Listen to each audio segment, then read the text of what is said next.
फेसबुकवरील स्पष्ट वक्ता अकाउंटवरून पद्मशाली समाजावर अपमानास्पद वक्तव्य, युवक संघटनेचा संताप, पोलिसांकडे निवेदन। फेसबुकवर स्पष्ट वक्ता या नावाने चालवल्या जाणाऱ्या अकाउंटवरून पद्मशाली समाजाविषयी अपमानास्पद आणि भडकाऊ वक्तव्य करण्यात आल्यानं समाजामध्ये तीव्र संतापाची लाट उसळली। या प्रकरणामध्ये समाजात तणावाचं वातावरण निर्माण झालं असून अखिल भारतीय पद्मशाली योजन संघ आणि पद्मशाली युवक संघटना सोलापूर यांनी या प्रकरणी कठोर कारवाईची मागणी करत सोलापूर शहरचे आयुक्त माननीय एम राजकुमार यांना निवेदन सादर केलं। या प्रसंगी अखिल भारतीय पद्मशाली युवक संघटनेचे अध्यक्ष श्रीनिवास संगा यांनी सांगितलं की स्पष्ट वक्ता या अकाउंटवरून पद्मशाली समाजाबद्दल हेतुपुरस्सर बदनामी केली जाते। या पोस्ट आणि कमेंटमुळे समाजातील ऐक्य आणि शांततेला बाधा निर्माण होत आहे।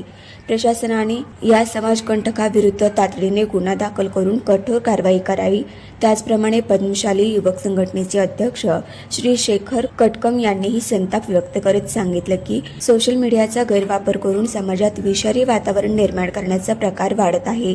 अशा प्रवृत्तीला आळा घालण्यासाठी पोलीस प्रशासनाने नमुना ठरवणारी कारवाई करावी। आम्ही सर्व पद्मशाली बांधवांनी शांततेचा आणि एकाचा संदेश देण्याचा निर्धार व्यक्त केला आहे।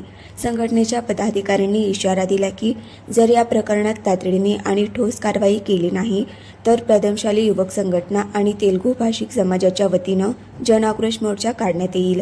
निवेदन सादर करत असताना संघटनेचे प्रेसिडेंट नागेश बोमड्याल, उपाध्यक्ष प्रवीण जिल्हा, प्रसिद्ध प्रमुख पवन गुंटेडी, ॲडव्होकेट श्याम आडम, माजी अध्यक्ष साईराम बिर्रू, अमर बोडा, संतोष चन्ना, पंतलू यांसह अनेक पदाधिकारी, कार्यकर्ते व ज्येष्ठ नागरिक मोठ्या संख्येने उपस्थित होते।